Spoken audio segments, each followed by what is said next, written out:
মামার বাড়ি যাওয়ার আনন্দে কত সকালে ঘুম থেকে উঠেছি দেখুন। চলুন বাইরেটা একটু দেখি কীরকম সূর্য মামা উঁকি দিয়েছে। দেখছি বেশ উঁকি দিয়েছে, এরকম সময় বেশ কতদিন থেকে ওঠাই হয় না। যাই এবার রেডি হয়ে নিই।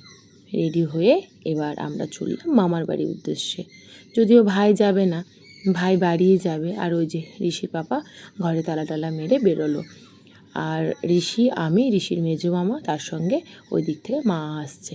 আমরা এই তিনজনই চললাম ফরাক্কা। ভাই আগের ট্রেনে বাড়ি চলে যাবে, ভাইয়ের ট্রেনের টাইম হয়েও গেছে। আর ওইদিকে ট্রেন আসছে।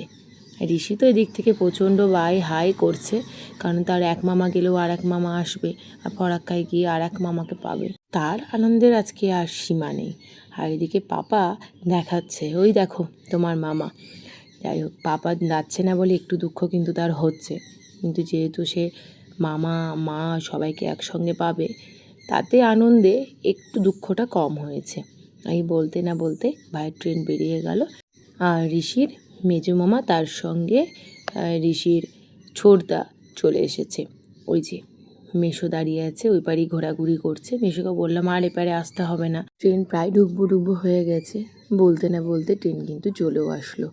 আর এদিকে আমরা এখন চললাম ফরাক্কার উদ্দেশ্যে। ট্রেনে উঠে ঋষির যে কী জ্বালাতন চলছে, মামাকে তো পুরো অস্থির করে তুলছে, আর তার সঙ্গে আমাকেও। কতক্ষণে সে ফরাক্কায় নামবে? ট্রেনে বেশিক্ষণ চেপে থাকতে তার ভালো লাগে না, এটাই হয়েছে মুশকিল। আর এদিকে চলুন বাইরের সিনারিটা একটু দেখায়। এই হচ্ছে ধুলিয়ান গঙ্গা, আর এখান থেকে এনটিপিসির চিমনিটাকে কিন্তু দেখা যায়। খুব সুন্দর লাগে। আমি তো যতবারই যাই ততবারই একটা ভিডিও ক্লিপ না নিলে আর পারি না। এত সুন্দর মনোরম একটা ওয়েদার, এখানে না আসলে কি আর পাওয়া যায় বলুন তো? মা তো অন্য বগিতে উঠেছিল, এবার সেই মহৎ কাজ মাকে খোঁজার পালা। মাকে যদিও আমরা খুঁজে পেয়ে গেছি, আর ঋষি বলছে চল একটু লুকিয়ে থাকি। এটা গোতর বুদ্ধি ছিল, লুকিয়ে পড়ি। তোর মুখটা কেমন আছে বলো?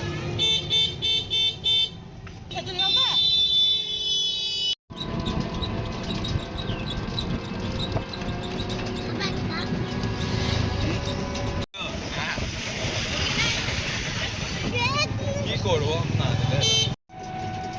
কি করবো, আমি তো কিছু করার নেই। হ্যাঁ সত্যি করে বলছি।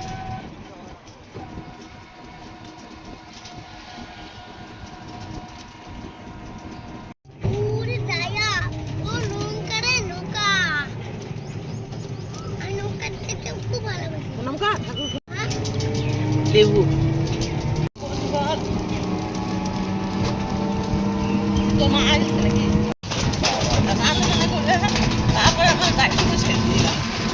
কি বাবা, টোটো দরকার হয়নি তোমাদের তাহলে? ওটাই পয়সা দিতে গেছে তো বাবা, 500 টাকা দিলে বলে হবে? বলে হ্যাঁ হ্যাঁ।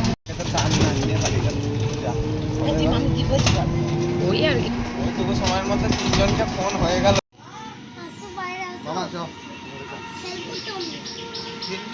মামা এসো। এইটুকু অব্দি ছিল রে, বুঝলে? আমাদের সব থেকে ছোটো মানুষটাকে দেখুন, দুই মামার মাঝে বসে কি সুন্দর করে ফোন দেখছে। উনি হচ্ছেন হেড, তাই ফোনটা ওর হাতে। এই যে তিনজনে চলো।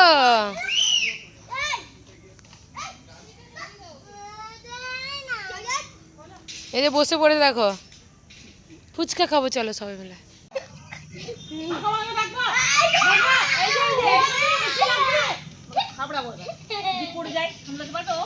না পড়বে না, খেলা করছে। হ্যাঁ ফুচকাগুলোকে রাখ। এই ফুচকা চলে এসেছে, আর আমি এদিকে ডাকাডাকি করছি। এবার সবাই মিলে শুরু করব ফুচকা খাওয়ার পালা। ফুচকাটা খেয়ে নিই তাহলে।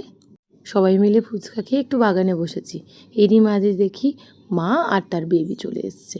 ঋষি একটা ময়দা নিয়ে খেলা করছিল, সেই ময়দাটাকে দিয়েছে, এই নিয়ে চলছে এদের এখন খেলা। কি সুন্দর দেখুন।